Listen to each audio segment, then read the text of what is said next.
What is going on, ADPI Nation? We're here for another episode of the Active Duty Passive Income Podcast. I am your host and benevolent overlord, Kevin Brenner, and today we are talking to Mike Cavaggioni, who is another podcaster. He is a retired Navy officer. He is a real estate investor, and he is pretty much us. If you're listening to this podcast, he is you, and you are him, and we are all going to have a great episode and talking about really the genesis story of getting started and getting all the way through a military career and not necessarily having to go and get that W-2 job or that government job or whatever, because you have alternative investments like real estate working for you, but kind of what that looks like in those stepping stones along the way, because we're talking about a 20-year career or 20 plus year career. What does that look like? So if you're kind of in that boat and maybe you're facing, maybe you got 10 more years left till you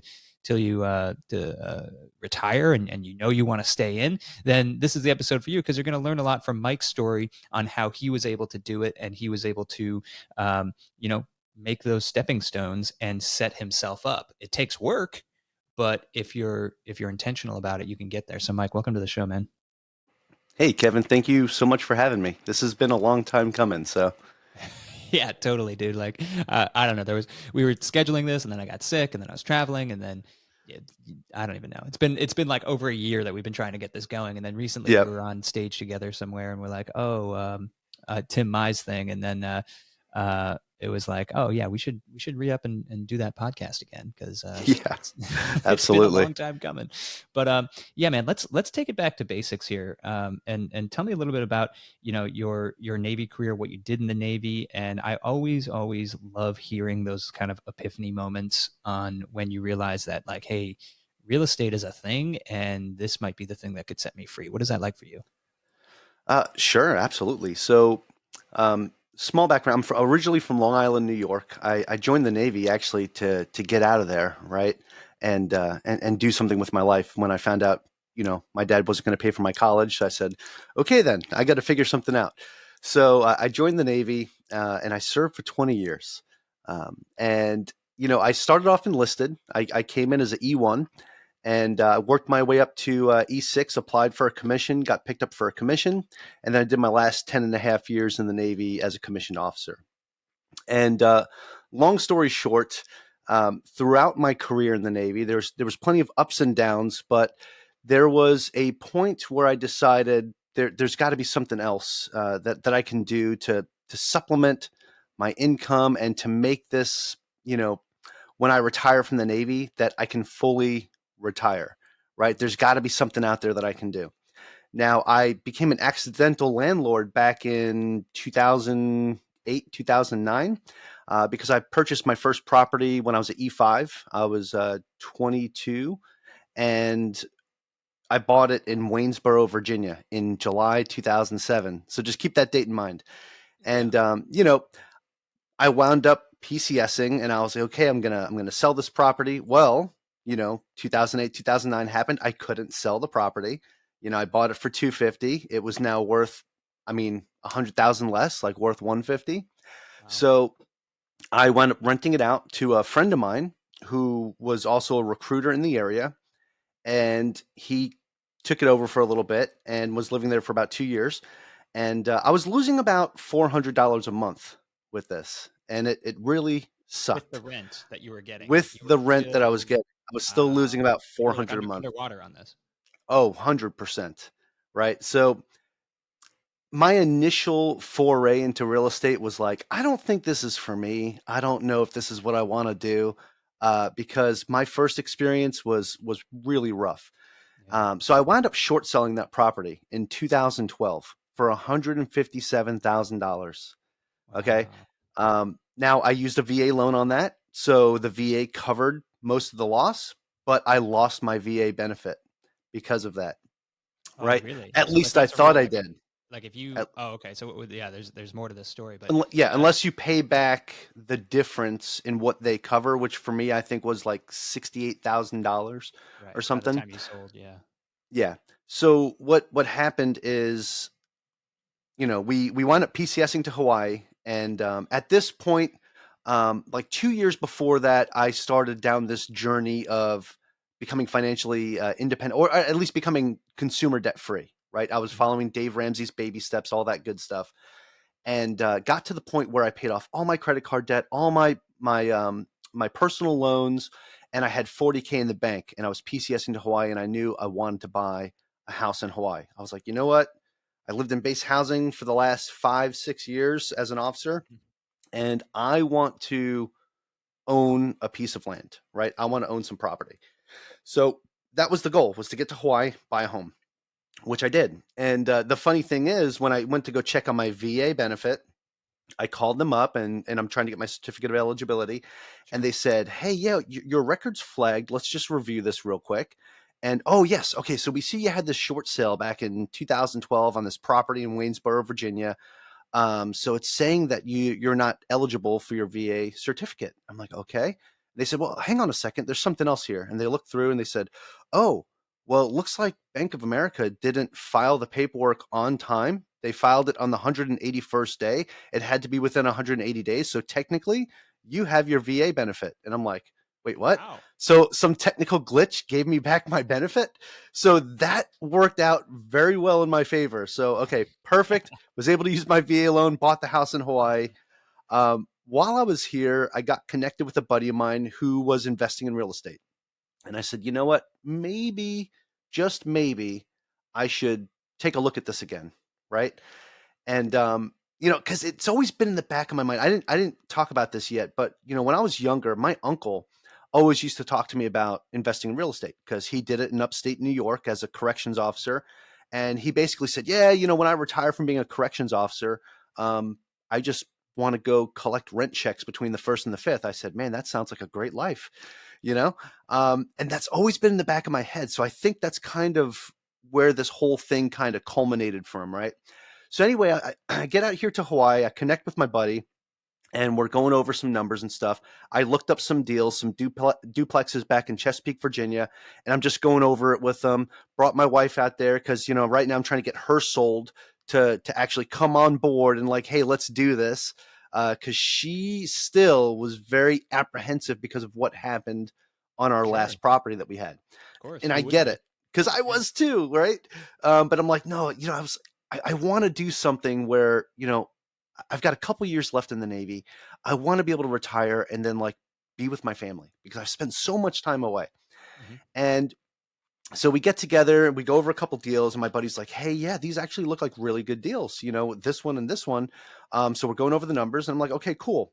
So I wound up picking this one duplex. I said, I'm going to go put an offer in on it. I put an offer on it, got under contract. Now, mind you, we started this whole process back in November 2019 and we closed February 5th, 2020. Now, again, think of the dates, right? What happened the next month? The world effectively ended thanks to the pandemic, right? And I'm like, oh, is somebody up there trying to tell me that like real estate's not for you, dude? Just stop, right? And that's in my head, that's what was happening. I'm like, okay, you know what? I get it. I get it, man. I'll back out of real estate, right? So anyway, I started going to a bunch of real estate meetups. Actually, the first meetup I went to on island was the very first ADPI meetup out here in Hawaii. So I went out to that and met a bunch of people, got talked into getting my real estate license, right, just to do referrals as like a side hustle thing on the side. And then I was like, okay, yeah, I'll do that. So learned the market out here, got my real estate license, and started doing referrals on the side. And that was some of the easiest money I ever made because like I just gave a name. And if that person purchased a home, I got 25% of that commission. I'm like, this is fantastic. So getting my real estate license was difficult while I was still in the Navy, but at the same time, it provided another source of income. And so I looked at that and I said, okay, cool. I got this valuable resource from going to this meetup. Somebody showed me how to get my license, do this referral thing. I'm talking to other people about other things. Started looking at multifamily. I started going to other meetups for multifamily, and actually now at this point it's over Zoom because the pandemic's happening. Sure. So I'm going to all these Zoom calls, webinars, learning as much as I can about multifamily. I said, you know what? I think while I'm still in the Navy, it might be best if I'm a little bit more passive, because again, that whole thing that went down. We had a military travel ban. I couldn't even fly back to Virginia to look at this property. This duplex I bought, I never physically saw it. Wow. I never stepped foot in it. I did everything over the phone, over video, pictures. I had my property manager out there just sending me videos. And a mistake I made is I didn't have a home inspection done. I had him just walk through it, and he's like, "Yeah, the bones are good, everything's good," and went with that. And of course, after closing day, everything starts going wrong. This toilet broke, this cabinet fell off, this, that, whatever. Yeah, yeah. And now I'm like, oh my God, this thing's becoming a giant money pit. Um, but anyway, and then I had a tenant that couldn't pay rent, right? Because they lost their job due to the pandemic. So I wound up finding a program for him that actually back paid all the rent that he owed and late fees. So that property actually cash flowed after all expenses and everything, $950 a month, which was Wow. awesome. That's great. So I held on to it for a year, right? About a little bit over a year. And then I sold it and for a profit, right? Because we all saw what was happening to the home prices. Sure. So I sold it for a profit and I took that money and I put it into my first real estate syndication, right? Because I was starting to learn so much more about it. I found a group that I trusted and got to know really well. And I invested in that. And I said, okay, I kind of really like this. Like I put the money into it and now I'm getting these checks every month and I don't have to worry about it. I don't have to worry about tenants, toilets, termites, none of that stuff. This is pretty nice. So I was like, I think I want to do some more. So I wound up taking a HELOC out of my home. I started learning about velocity banking and everything. And I was like, I want to do this for investing, not to pay off my home early, but I want to do it for investing. So I Right. took out the So like, HELOC and I got in 2 more syndications right away within 2 weeks of each other.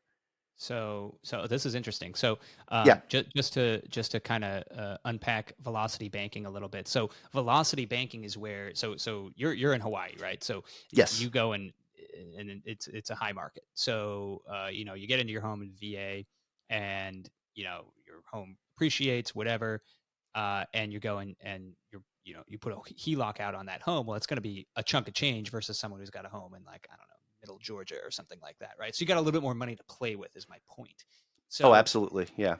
in traditional velocity banking, what you're doing is you're taking that HELOC out, and then you're paying down a large chunk of the principal of the home itself, thus reducing your mortgage payment, and it's kind of like moving the money around, but it reduces your mortgage payment, and effectively you get to free and clear much quicker that way, and then the interest rate is, it's like a shell game with the interest rates.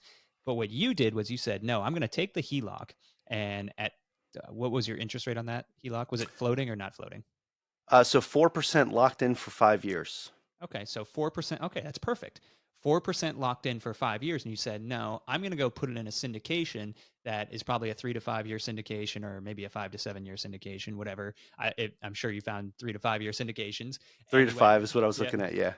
exactly. Just Like, to, okay, just in case, just just in just in case. case, exactly. You're going to say, okay, I'm going to go and put that money into a couple syndications that are completely passive, and as long as they do better than 4%, I'm golden, and I don't have to lift a finger. And then when the money's returned, I could pay that down, and we're good to go. And it's a vehicle to building wealth. So that's a great idea, Mike. So how many syndications did you end up getting into with that capital? Yeah, so I wound up getting into 2 more, and it Mhm. was all within 2 weeks of each other, right? So as a matter of fact, the way it worked out, I was going to the Real Estate Wealth Builders Conference in 2022, Mhm. and I just finished up all the stuff for the HELOC, and they wanted me to sign the closing documents the day I was getting on the plane to fly to Arizona. I was like, I can't do it right now, so I have to sign it when I get back. So I wound up flying back. And while I was there, I went through a presentation for velocity banking. At the time, I didn't know about velocity banking. I was like, I'm just taking out this HELOC and I Oh, want to, have this, so I can either invest it or do. I wasn't sure what I wanted to do yet, right? And there was a home project I wanted to do, renovating one of the bathrooms. So there was all this stuff up in the air. Then I learned about the velocity banking and said, there's something here. So get back, sign the closing on the HELOC, and right away, I was already talking to the same group that I was working with on my previous syndication, and they said, "Hey, we got another one. This is what it looks like, and do you want in?" And I'm like, "Well, I've got the liquidity now. I can just jump right in if I wanted to. So I did a little bit of research, made sure that this was a good deal to get into, and said, yes, I want in, wired the money over.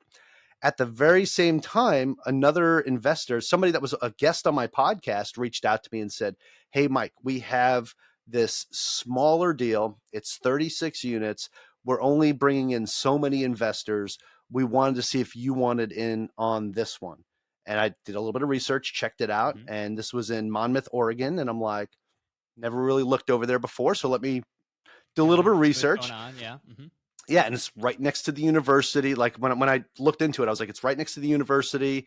There's a lot of potential for value add, and I'm like, okay, this is going to be a good one to get into. So I jumped into that one. So and these were within 2 weeks. Like they actually closed within 2 weeks of each other. So it's pretty funny. So I got into those next two, and then I took some money and I used it to open a business out here in Hawaii, and also used it to pay off some debt for another business that I had. So I was like, this HELOC thing's pretty nice.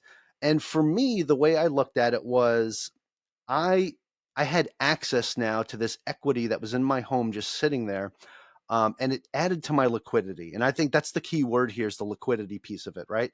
Because now it's like, okay, if I need this, I can just pull it and I have this resource available. So for me, like I don't want to pay off my home in 5 to 7 years, even though I can by following this method. What I want to do is chunk it down significantly only to add to my liquidity because my interest rate on my home right now is 2.25%. Like Yeah. I don't see a need to pay it off, right? So right now it's like it's a free loan pretty much, right? I mean, from the day that I refinanced this property, that first mortgage payment I made, I was already paying more into principal than I was interest. Mm-hmm. So it started off great at a 2.25% and a 2.26% APR. Wow. So like that's like unheard of. Yeah. So that was fantastic. So that's the way I look at it, Kevin. Is I've got this liquidity, I have access to this equity that would have been untapped before. And I did it with this lender that was actually offering 100% LTV on your home, right? Wow. And we only go against the tax assessed value. If I would have had them come out and do an actual appraisal on the house, I could have taken out even more because they would have went with that value instead of the tax assessed value. So Right. yeah, I know there's a lot to unpack there, but that's where my mind kind of went when I wound up taking out the HELOC. Right, right. And I had a conversation with someone earlier today, and we talked a lot about asset reallocation, which is kind of what his terminology is for exactly what you're talking about here. And it's figuring out, okay, first you got to get your notepad out, get your legal pad out, and say, what assets do I own? Like what do I have? And you're looking at your cash, you're looking at your whatever you have in your stock portfolio, you're looking at whatever IRAs you have, your Roth, you got your TSP, you got this, you got that, and you're going and you're figuring out, okay, what do I have? Then you look at your cars, motorcycles, boats, houses, real estate, things like that. Like what do you own, and how can you pull liquidity from those? Like what's liquid right now, and what can I do to pull liquidity from them? Because if what's not liquid, like if you look at what's liquid versus what's not liquid, uh, true liquidity, if it's sitting in a bank account, it's not growing. Let's just say it's actively losing money, in fact, to inflation. So if it's just sitting there, it's sitting there, right? And some people do that, and they have savings, and there's value to that to a lot of people, right? To have those savings. But the point I'm trying to make is what if you have money or liquidity, like you were saying, Mike, locked up in some sort of asset, how can I reallocate that? How can I pull that out? What vehicle, method, tool, tactic, procedure, what can I do to pull that money out and put it to work? Because that's what's going to help you get to financial freedom quicker, to grow your net worth more, to do all these things. Wall Street wants us to do what? Wall Street says, oh yeah, just put it in a mutual fund. You know, that's what they want you to do, because the more assets under management they have, Wall Street has, guess what? The more commissions they make. That's just how it goes. But if you can find a way, and you're listening to this podcast and you're thinking to yourself right now, I'm like, dang, what do I actually own? And you can go home and write it down on a legal pad, or I like to use Mint personally. the software, the Intuit software, and super awesome, and tracking our net worth every week. But if you're able to go and write that out and figure it out, then you can really make a game plan for yourself and say, man, I've been leaving my money to grow at 5 to 7% when I could be putting it into syndications that might be getting 20, 30, 40, 50% over a couple of years. You never know.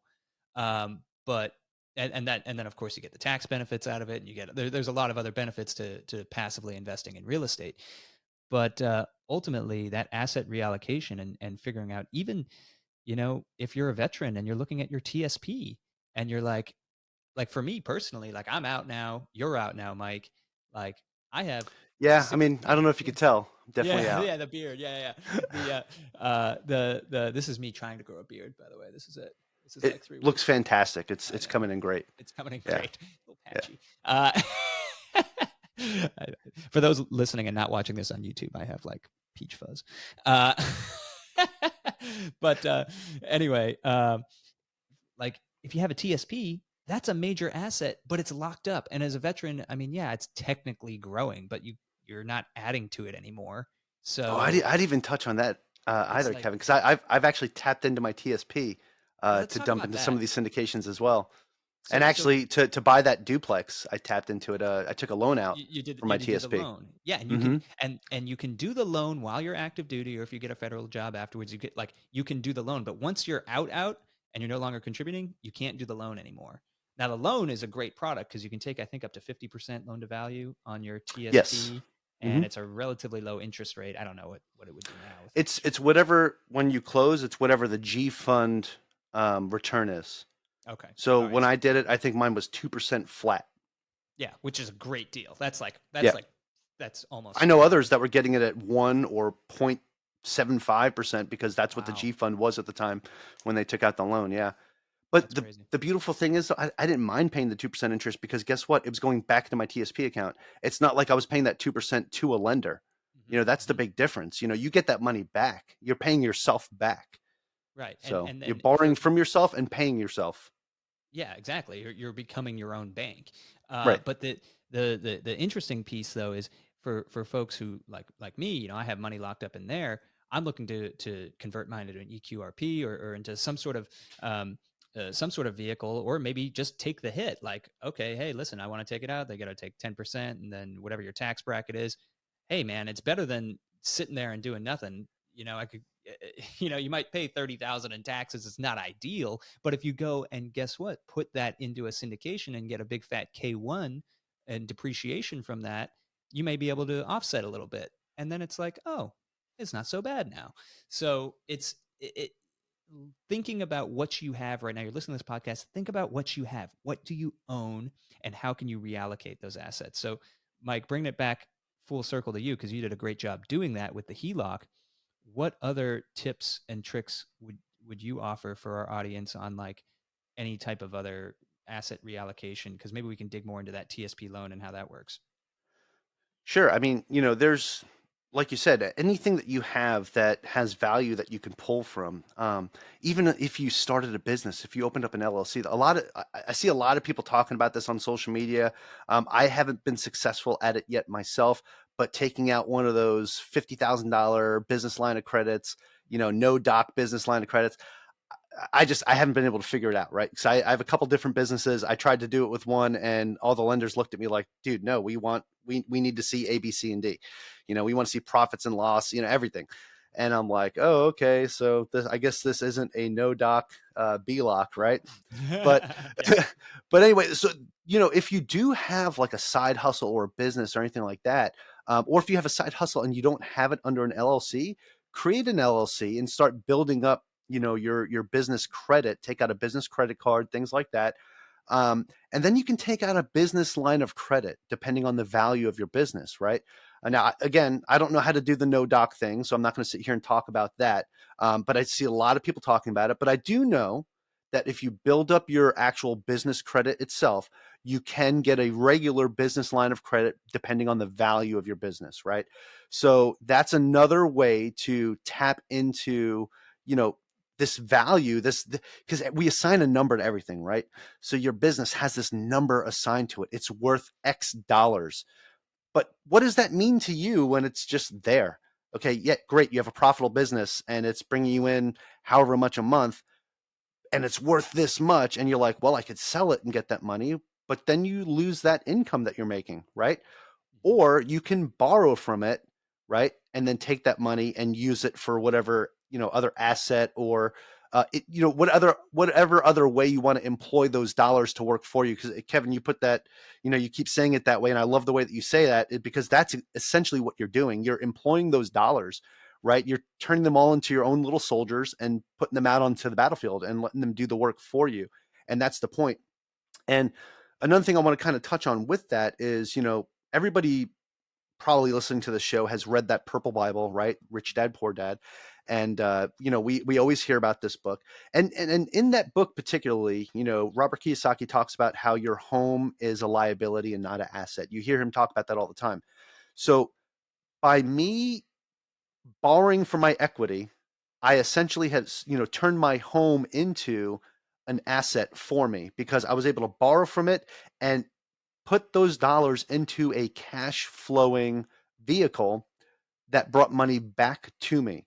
So I essentially was able to turn my home into an asset, and that's the way I look at it, and there's so many different ways you can do this. So like you said too, even if you have a boat, you could borrow against that. If you have a car that the, used car values went up significantly.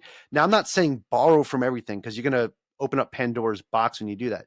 But if you're in a spot and you need to get a little bit of extra cash to maybe purchase that next deal that you found and you're not finding any other way to do it, hey, maybe refinance your car, pull some of that cash out. There's different options you can do. But when I bought that first duplex, I want to touch on a couple different things that I wound up doing to get the capital I needed. One was I borrowed from my TSP. And that was pretty awesome. The other thing I did was a cash advance on one of my credit cards because they came back and said, they came up to me and said, oh yeah, we can do, we're going to do this at 15% down. You can get this duplex. Well, then the lender comes up to me 3 days before closing and says, oh yeah, I messed it up. It's actually supposed to be 25% down. Now at the time I was a brand new investor. I had no idea. Right. So I'm like, oh crap. And I was like, where am I going to get this extra 10%?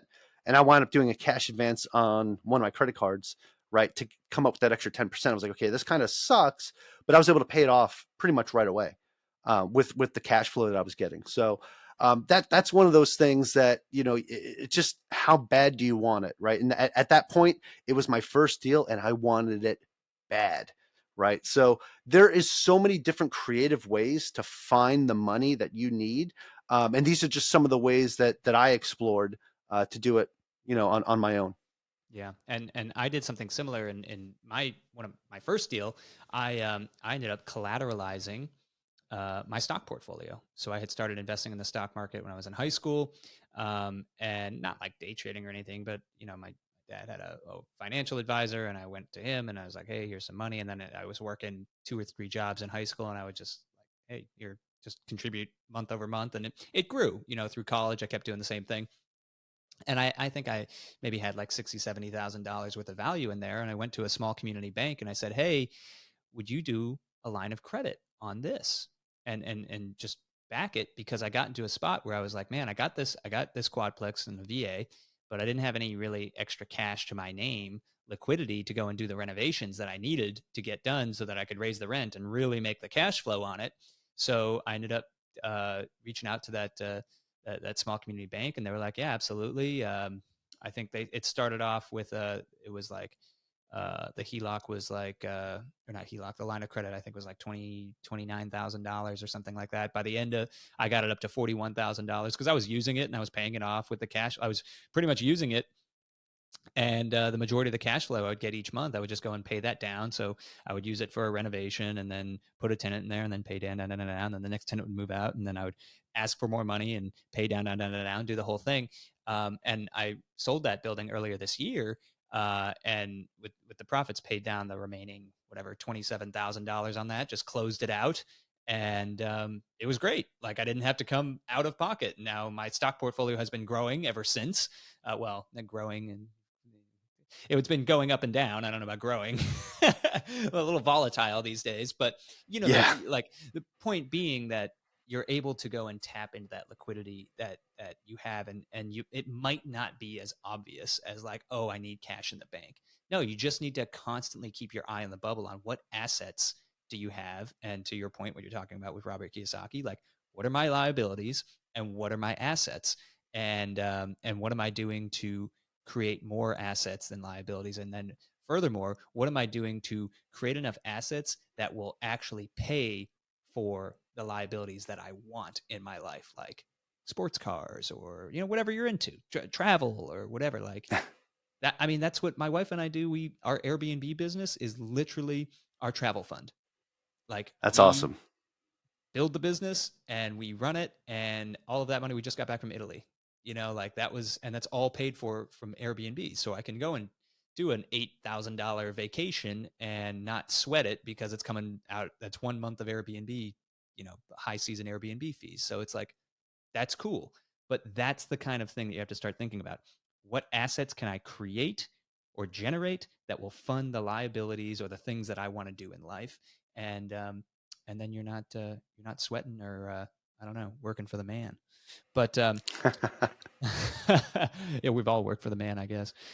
Mike, talk to me where you are before we go on the bonus round. I want to know like where you are now, because we talked about this, one of your first deals, and how you were able to do some asset reallocation and get into these syndications.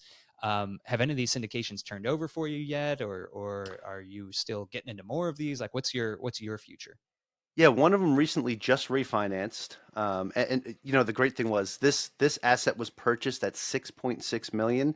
It just refinanced at 13 million, Wow, look at and it that. still has meat on the bones. So that was awesome. So we're actually getting ready to get a nice little payday for that. But I'm actually right now trying to break into the GP space myself since I retired, and I've been underwriting deals like crazy with my team. And so far, I can't find anything that sticks. We've been looking in mostly in South Carolina and Georgia right now is where a lot of the deals that were coming our way that we've been underwriting, but nothing really that I want to take other people's money and put into that because I want to make sure that whatever deal I lock up is going to be a great deal because I want to be a good steward of Mm-hmm. other people's money, right? Of course. And that's the big thing. Because like every group that I invested with has always taken that very seriously and has always been very fantastic. And thankfully, knock on wood, I haven't been in any syndications that needed a capital call yet, which you're starting to see a lot more of those right now because people were buying at the height. And now a lot of that money's coming due. Some of those private lenders are like, hey, where's my money? They're going to send the Italian guys like me out after the kneecaps. So, but, so you're starting to see a lot of that. But I want to make sure that whatever I get into, that I'm not going to be put in a situation where I'm going to have to do capital calls or anything like that. So right now, I'm trying to break into that space, but it's proving to be very difficult right now in today's market. But I'm going to continue looking for deals and underwriting deals because you never know, you might find that one that sticks, right? Yeah. So looking at that, also looking at some self storage, some mobile home parks, whichever asset is going to where the numbers are going to work, I'm going to jump on it. Right. So that's where I'm at right now. So I've been working with some other folks out here in Hawaii. We get together and we talk about deals. We underwrite things together. I'm also looking at some land development as well. With another buddy of mine, he's been doing a fantastic job doing this over on the Big Island, and I've been talking with him a lot too. So I might want to get involved in that pretty soon as well. So there's a lot I'm kind of juggling around. But yeah, that's where I'm at right now. Since I retired, I want to break into more of being an active investor instead of being passive like I have been while I was active duty. Now, the funny thing is though, I kind of did it backwards, right? Like most people will start off very heavily active, which I did, when I first broke into the single family space. But then I got into multifamily and I was like completely passive. And I was like, oh, this is nice. This is cool. And most people, they'll go in really hard being active. And then they get to the point where they're like, okay, I've done enough and I could be completely passive now. And I did it backwards, right? Did all the passive stuff. And now I'm like, I want to be active now that I'm out of the military. Well, that's not. Right. It's not true because a lot of people. Well, there's some people that get into LP limited partnership investments, Hmm. in syndications and such. They do it to learn from the GPs. Yeah. And that's And exactly what I was doing that entire time. yeah, Yeah. ask the Taking right notes. questions and taking Yep. notes and figuring out, okay, hey, how do you guys do this? Because I know I'm getting some good money from this, but I know you're getting it's a lot better of a deal for you. So Yep. how do we do this? And that's powerful. I mean, that's like you said, it's growing your network. I'll So tell you right now, one of the things I definitely learned is it takes one good multifamily deal that could change your life. One. yeah. That's why I'm going to continue to underwrite until I find that one that I can get that will stick and say, okay, I've got this. Let's bring on the investors and let's make it happen. So because I've got the ability to raise capital, right? I have a huge network. My podcast has a huge reach. So it's like, people know what I'm doing. And I know that once I say, hey, I've got something I'm working with, and I can start talking to the right people and bring them on board. So that's what I'm excited about. The other thing that they know too is that I'm not just going to throw anything out there and say, "Hey, come on, guys, look what I found." No, it's you when I find something that's going to work, you guys know it's going to be a good investment to get into. So that's the way I want to keep it, and I want to keep things moving in that direction. And that's what I'm excited about, man. Like I absolutely love this. It's fun. There's a thrill about finding a good deal. Like you get like this high, right? Like all the adrenaline starts going. And I want to feel that. So I need to find a really good deal. So if anybody out there has something that looks like it'll be good, talk to me. Let me Let know. Mike know. Find Mike a deal. All Hey, right, man. there we go. That should be the name of the episode. Find Mike a deal. No, I'm kidding. Find Mike a deal. All right, man. We're getting to the end here. I gotta bring you into the bonus round. Same 4 questions we ask each and every guest. Are you ready? Let's go. All right. Question number 1: what book or software is really crushing it for you lately? So right now, Traction was Okay. really good, right? Because it's teaching me how to properly utilize Teams, right? And the other thing too, I would say for software, Asana has been Mhm. really great for at least on the podcast side of what I do. I'm able to organize everything through there. My team is able to take care of everything. I just upload my stuff and say this is what I need, and then they know what tasks they have to do, and it's great. So Asana's been phenomenal for me. Yeah, great project management tool. Um, at ADPI, we use ClickUp, which is very similar to Asana and Monday and all of those. But having any type of project management tool in your life is worth it. I use it for all my businesses, so it's incredible. Question number 2: who's your biggest hero and why?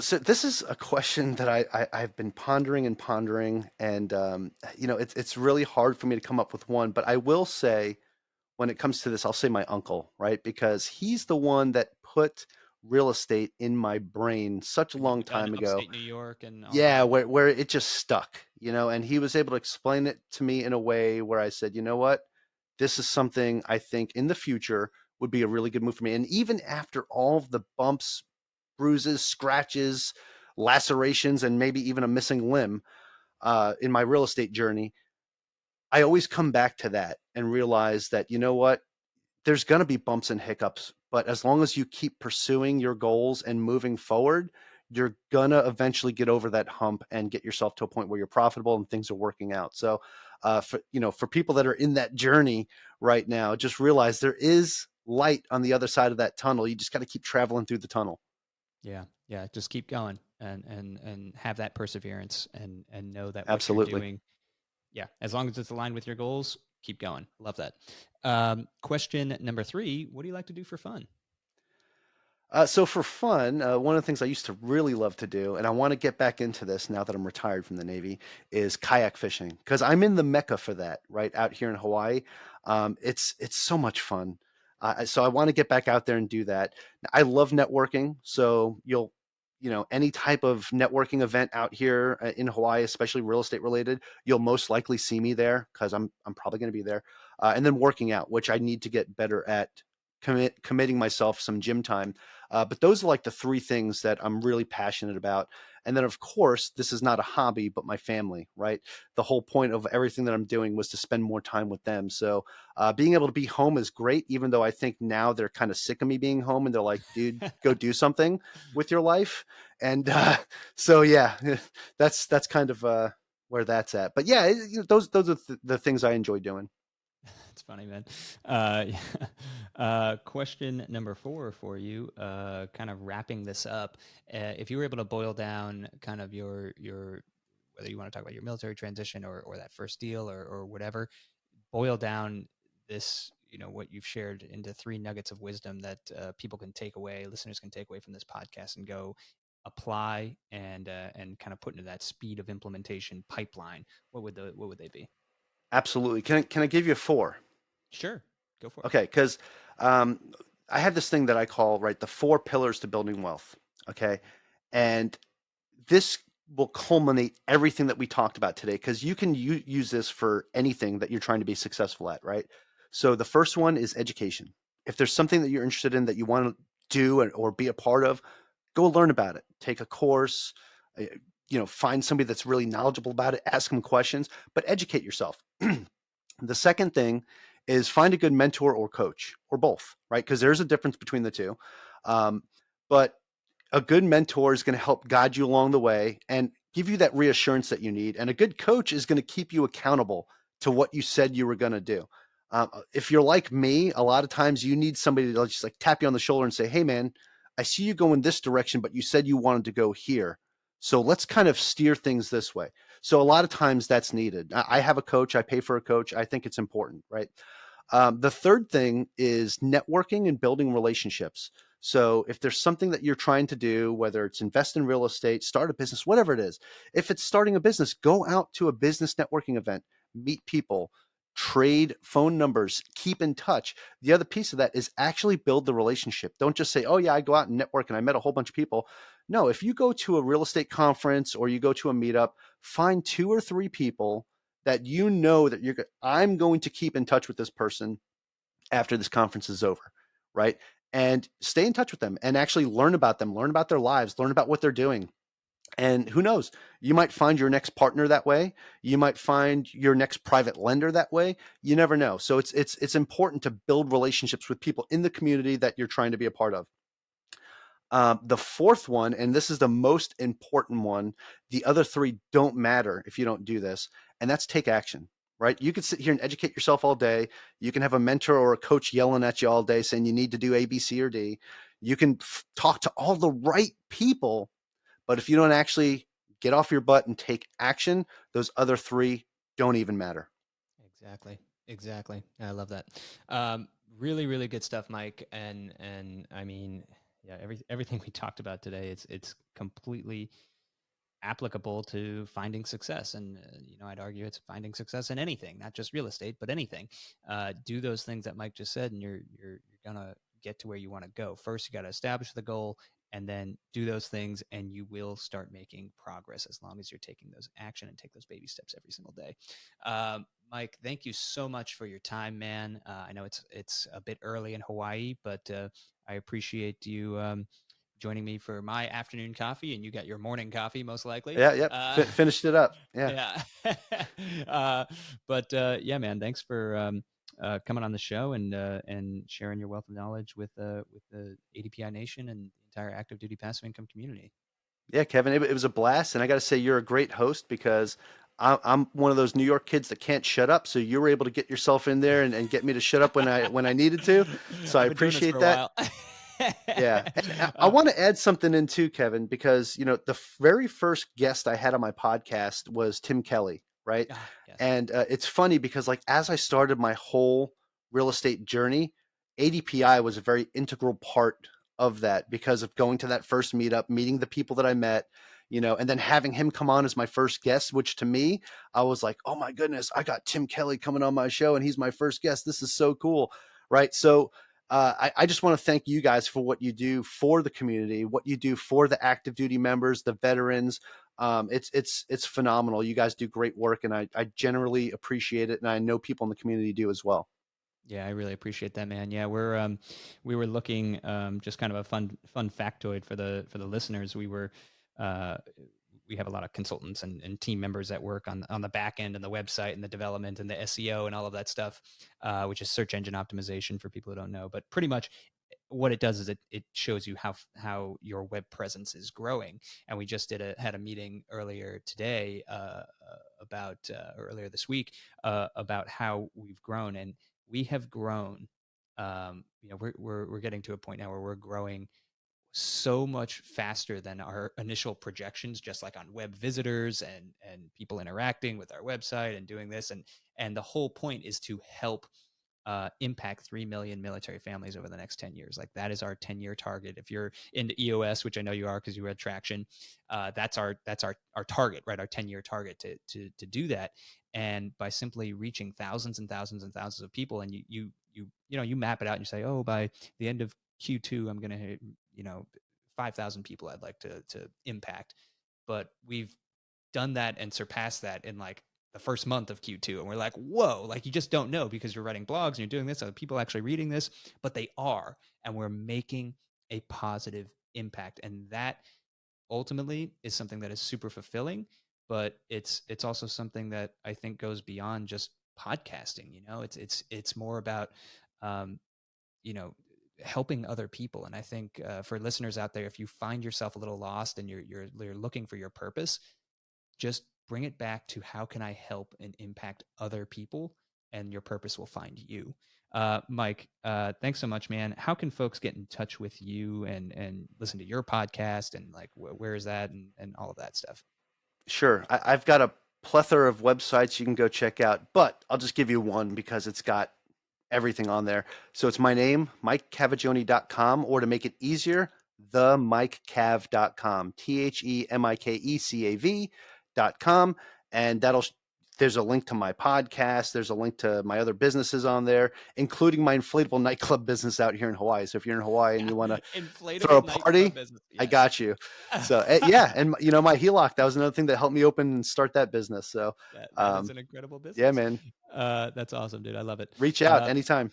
Yeah, Mike Cavaggioni, thank you so much for coming on the show, and we're gonna have to have you on, and maybe we'll do a live episode from one of your inflatable nightclubs. Which nice. I'm gonna go check this website out, man. I gotta check this out. All right, all right, Kevin. Appreciate it. Bye. Aloha.